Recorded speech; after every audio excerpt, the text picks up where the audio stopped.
The woods are often romanticized as a place of peace, a sanctuary. But seasoned campers know that the silence of the forest is fragile. It can be broken in an instant. The English woodsman, a veteran outdoor creator, hiked into a local woodland seeking solitude. He found a perfect spot, cooked his meal, and waited for the sunset. He believed he was the only living soul in that patch of trees. He was wrong. The atmosphere shifts. Listen to the background. Down Friday night as well, and rain camping is really good.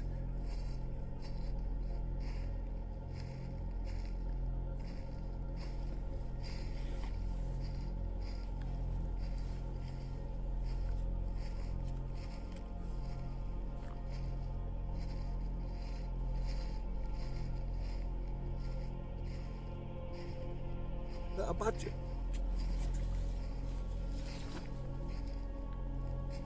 Hello?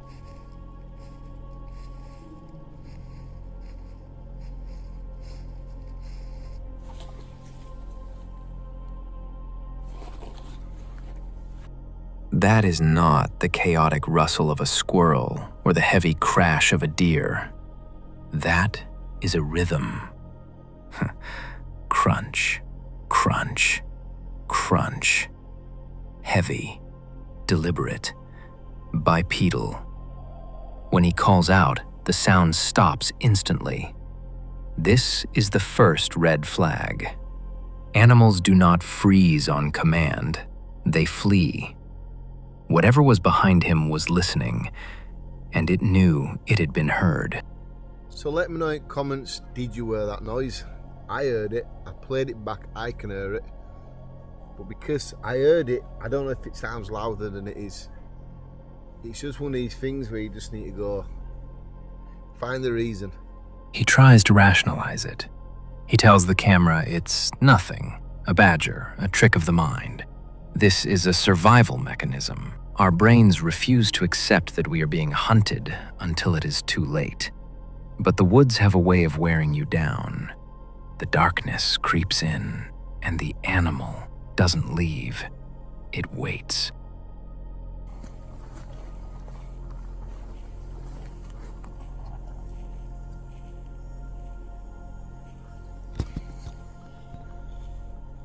There's that noise again now.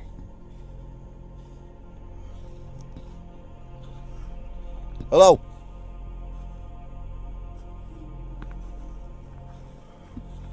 Hello? You got to better hear that. There's nobody here. And it sounds like someone's just walking around.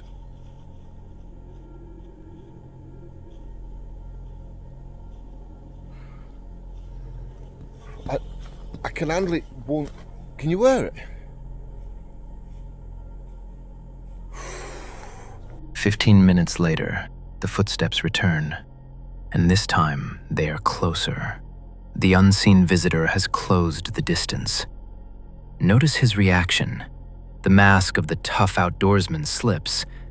He isn't filming a video anymore. He is assessing a threat. He realizes that something is walking the perimeter of his camp, staying just beyond the reach of his vision, tightening the circle.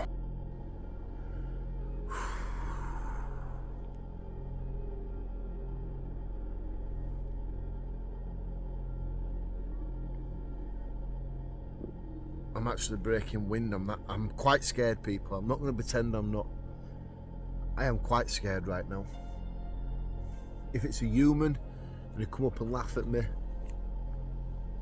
scaring the hell out of me, but I don't think I can sleep here.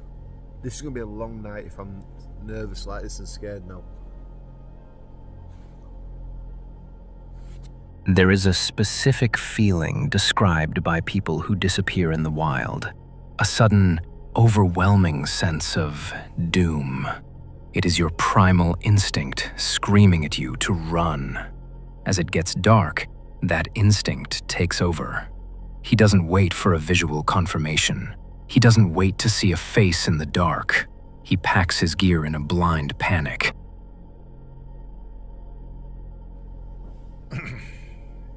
I'm going to be honest. I can't stay here now.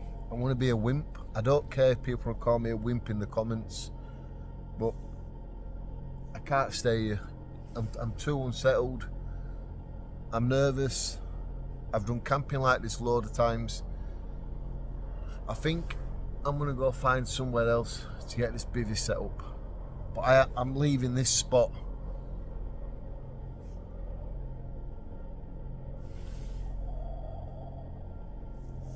Like now. There is a specific feeling described by people who disappear in the wild. A sudden, overwhelming sense of doom. It is your primal instinct screaming at you to run. As it gets dark, that instinct takes over. He doesn't wait for a visual confirmation. He doesn't wait to see a face in the dark. He packs his gear in a blind panic. He abandoned the camp, leaving the woods to whatever was claiming them. Some might call it paranoia, but those who spend enough time in the dark know the truth. If you feel like you are being watched, it is because you are. And sometimes, the only way to survive an encounter is to leave before you ever see what was making the footsteps.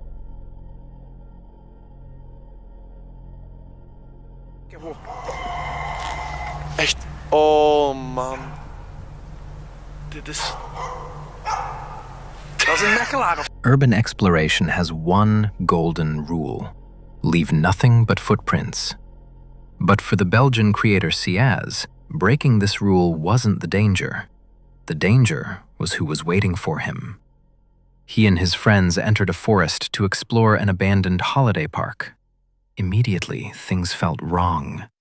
Makeshift barriers, handwritten signs warning of watchdogs, and then the sound of a door slamming deep in the dark. Ja, hoor. Hoor, daar is. Dat is daar rechts.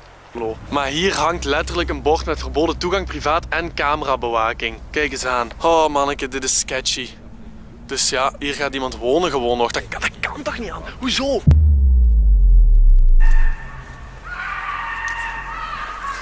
What the fuck? What the fuck? Oh. Dat is toch niet mijn auto of zo, hè? Hier, maat. Hier wordt letterlijk iemand gemarteld. Hier wordt letterlijk iemand gemarteld in dat bos. Dit is heel fucked. Daar is geen licht, kijk. Daar is geen licht. Dit is heel fucked. Dus, wat? Kom gewoon verder. Stel je voor, dat was mijn auto. What the fuck is dit, kerel? Die zit er ook uit. Ja, wat ze komen daar. Ik zie ze. Zit daar in een lampje. Zo rechts. Ja, die komt naar hier. Kom naar hier. Blijf gewoon hier. Lamp aan of niet? Hallo? Hallo? Hallo? What the fuck? What the fuck? Hey!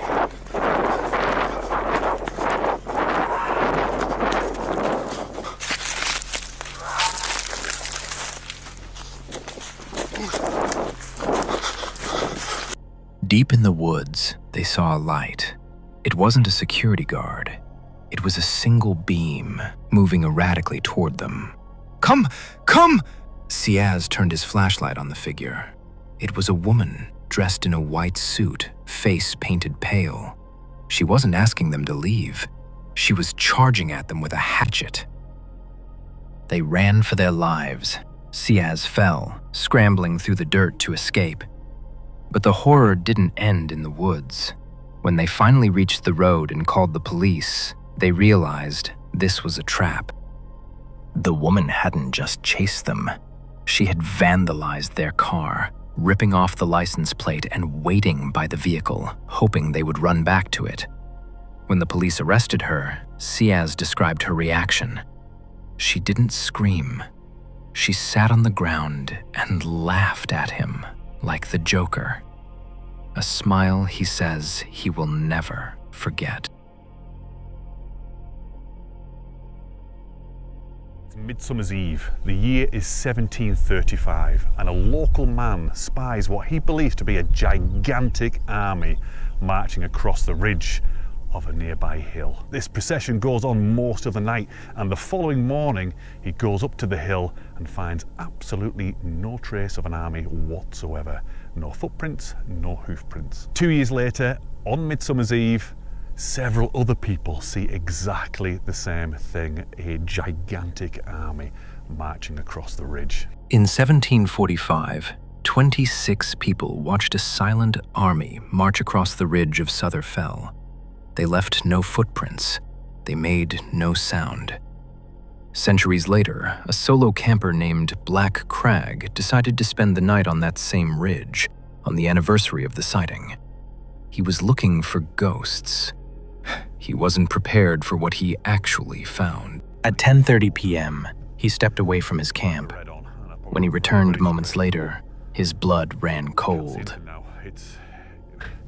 It's kind of weird looking probably in this. There's still quite a bit of light in the sky there, but in terms of on the ground, it's very dark. You can see Finn though. Yeah, so I've not seen anything. I've not seen a single, not even a single soldier. Nothing, absolutely nothing. So that's okay.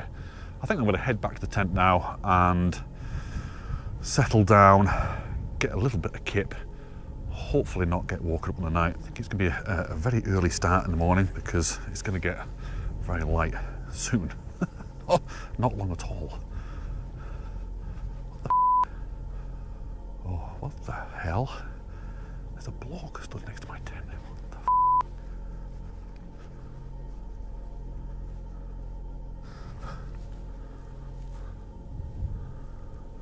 That has absolutely scared the out of me. I'm not kidding you. I was walking down there, coming back towards the tent, talking to you guys. I'm telling you right now, there was somebody stood right here. He didn't see an army. He saw a single man, whispering, standing silently in the darkness, staring directly at his empty tent. I don't know if you can hear me.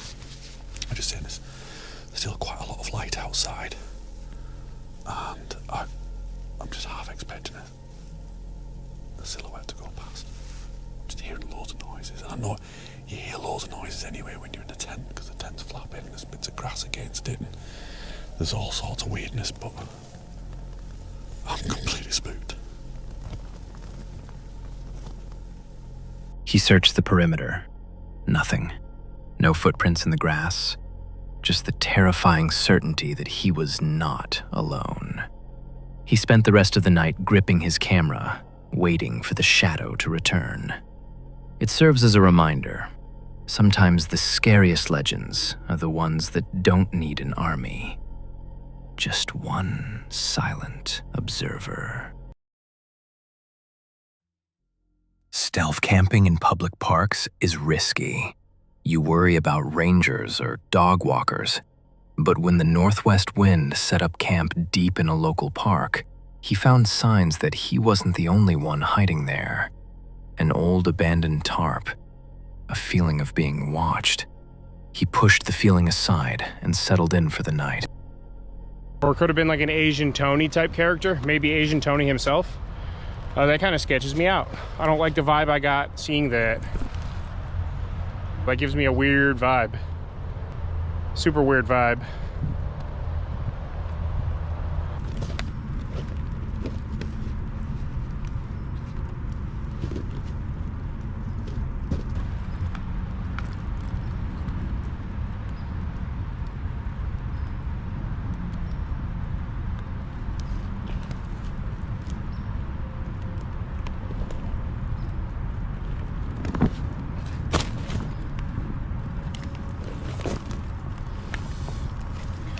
And a nice new clear brown cloth. Thank you, my good friend. I can't say his name, but he chooses to be anonymous. But he likes Jeff Goldblum a lot. He's a good skateboarder, and he likes to shake things up a bit. My best friend bought me some gear to use for camping for Christmas, including this tarp, a camo tarp, and a new chair. This is gonna come in handy right now.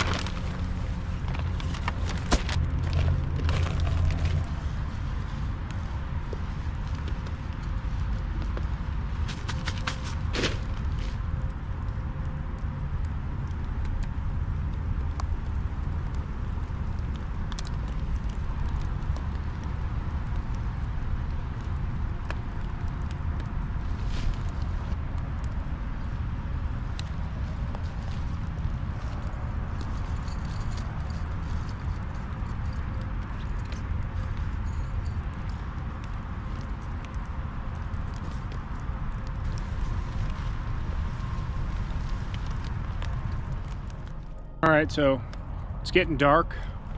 Gonna be fully dark here in about 10 minutes or so. Somebody just walked by. I don't know if they had a dog or not, but they definitely didn't see me, but I could barely see them. The tent does not sit high at all. I've been sitting on my pelly case. This was while I was eating, just finishing up eating. I don't know why, I'm just spooked. I haven't been saying that, but I've been spooked since I got here. I keep feeling like somebody's watching me. And then seeing that person. I know it's a public park, but still.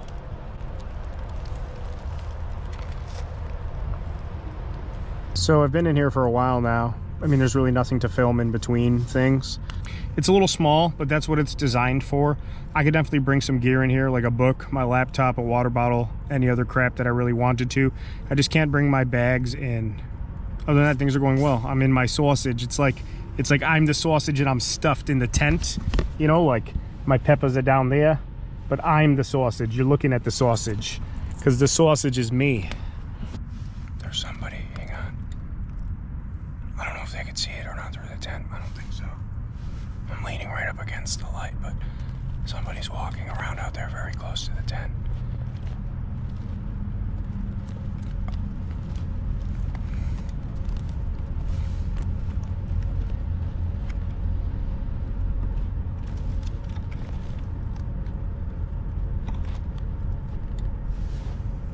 Somebody's out there.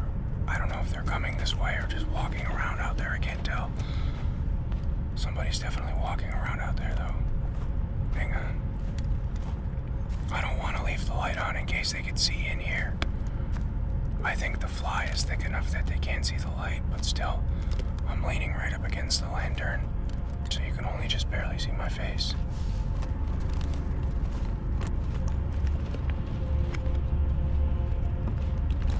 Getting closer, hang on. Hang on.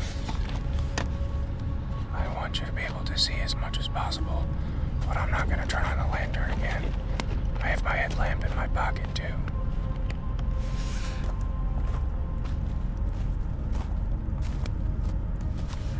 They're really close now, they're like, listen.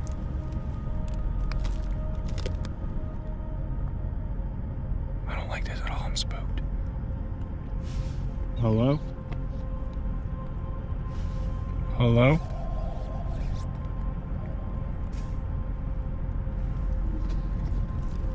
They're really close. They're like 10 feet away. I think there's two people. I can't tell. I can barely hear them talking. They're whispering. I think there's two people. Hello?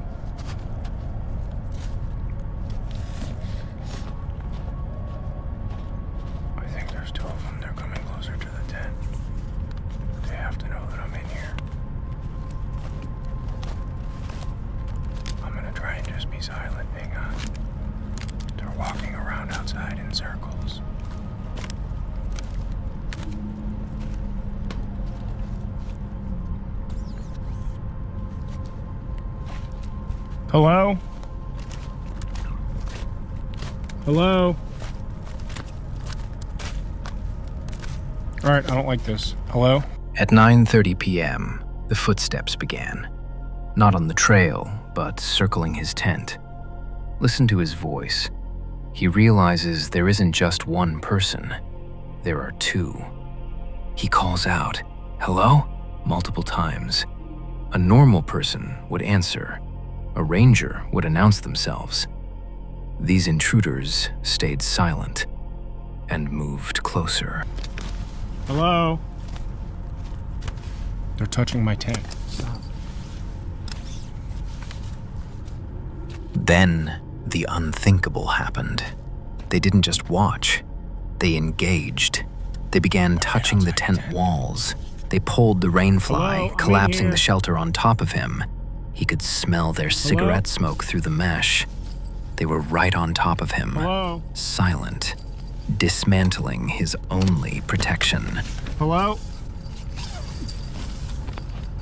Alright, I'm getting the out of here. Hello? Hello? What do you want? I have a knife. Where's my knife? You're with me. With me here. Holy crap, get away. What do you want? Hello, I can't see you. Hello? Alright, I'm getting out of here. We're getting the hell out of here. They collapsed my tent on me. I don't know which way they went. I think they went this way. I see you. Get away!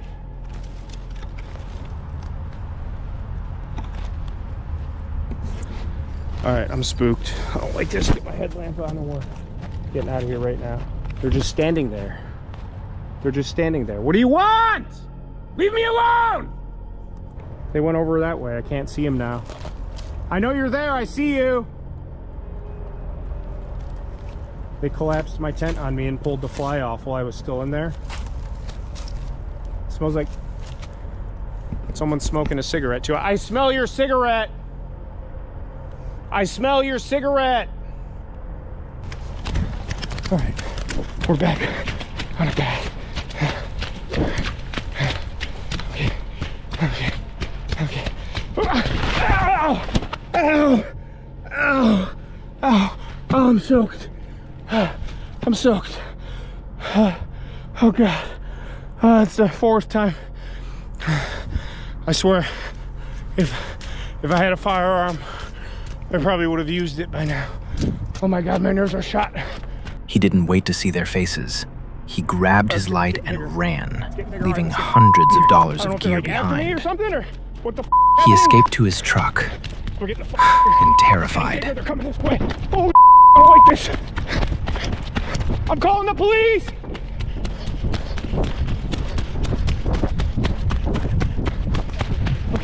Okay.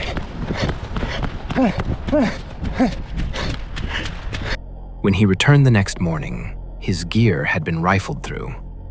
It's a chilling lesson.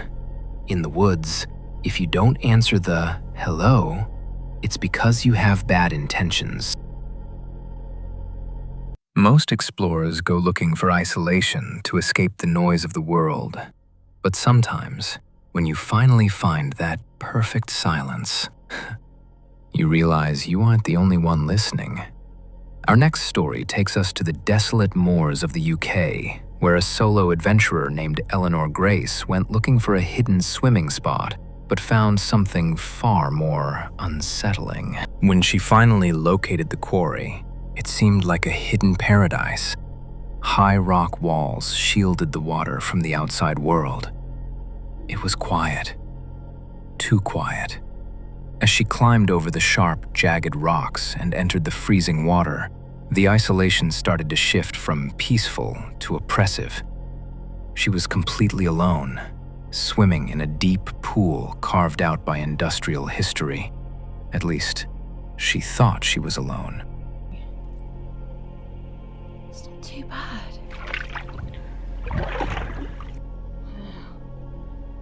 Let me get over there.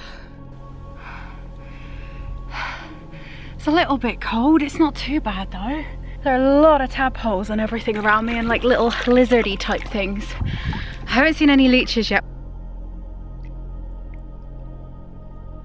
The rocks are quite high and jagged. It's not overly deep. So you've got to be careful where you're putting your legs really, or kicking your legs to swim. Oh, this is so nice though. Loads and loads of like planes and military helicopters and stuff above me.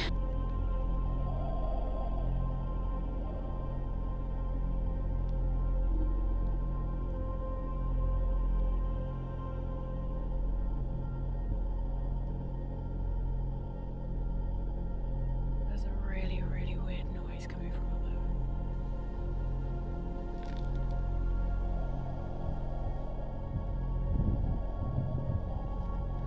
don't know if someone's wild camping and pumping up something, because that's what I can hear. It sounds like that. Either that or it's extremely loud, heavy panting. God, I hope it's someone wild camping. Anyway. While treading water in the center of the quarry, the silence was suddenly broken. Eleanor heard a strange, rhythmic noise coming from the cliffs above her. She described it as a heavy, dragging sound, like machinery, or perhaps deep, heavy panting. The area is known for military training, but there were no soldiers, no vehicles, and no campers in sight, just empty cliffs.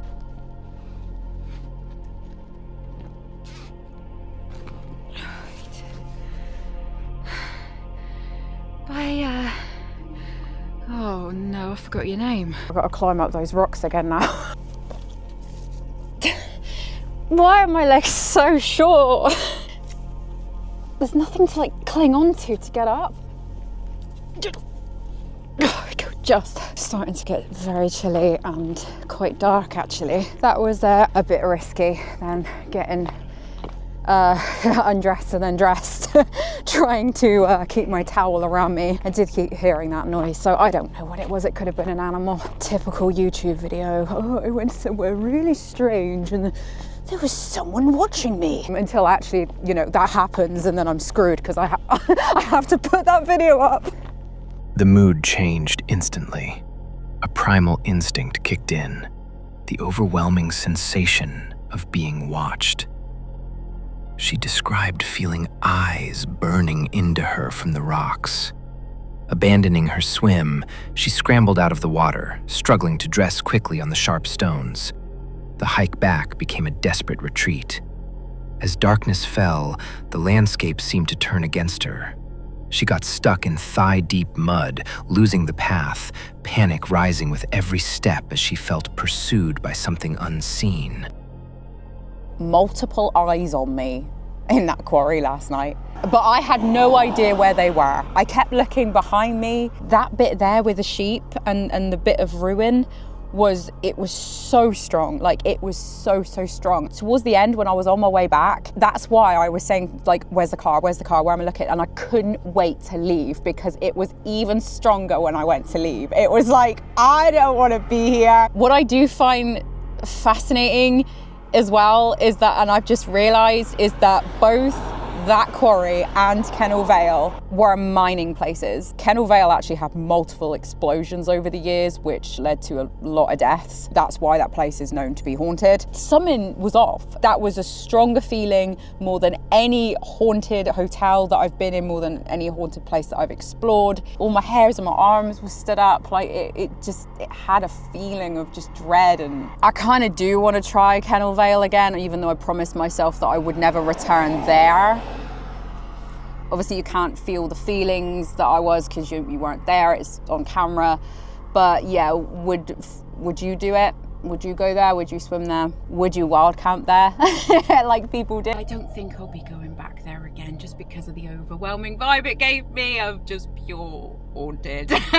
Safely back in her van the next morning, Eleanor couldn't shake the dread. She realized the quarry gave off the same energy as Kennel Vale, another local site with a history of mining disasters and death. She believed the sounds she heard weren't just echoes, but a warning.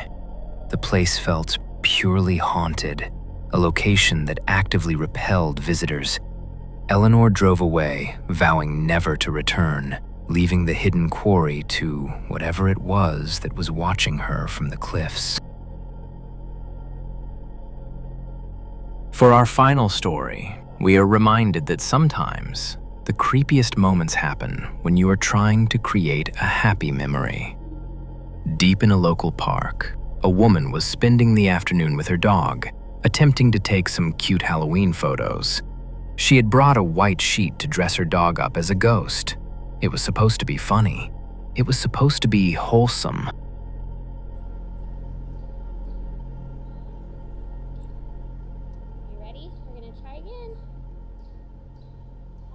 Dirty and torn to shreds. You're gonna make the best dirty ghost? You're gonna make the best dirty ghost? Whoa.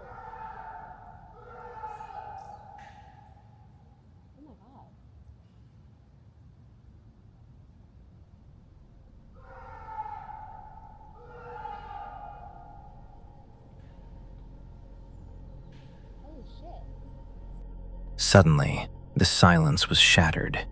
A man's scream tore through the air, loud, prolonged, and aggressive. It didn't sound like a hiker having fun.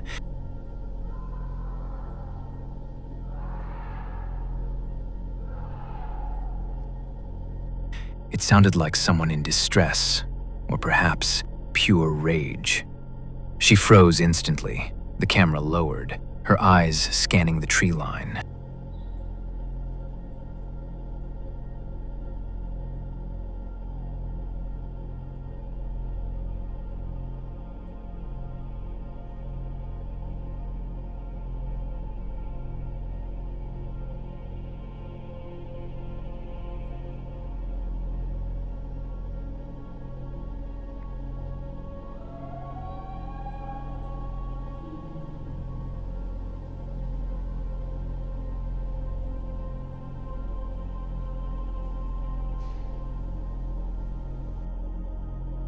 She tried to shake off the feeling of dread and finish what she started, but the screaming didn't stop. It became a rhythmic, terrifying backdrop to what was supposed to be a cute photo shoot. The contrast was jarring. A dog in a costume on one side and a potential emergency or threat on the other. Moments later, a jogger appeared on the trail, coming from the direction of the noise. Strangely, he didn't slow down. He didn't warn her. He simply ran past, seemingly ignoring the screams echoing around them. Was he used to it? Or was he just eager to get away?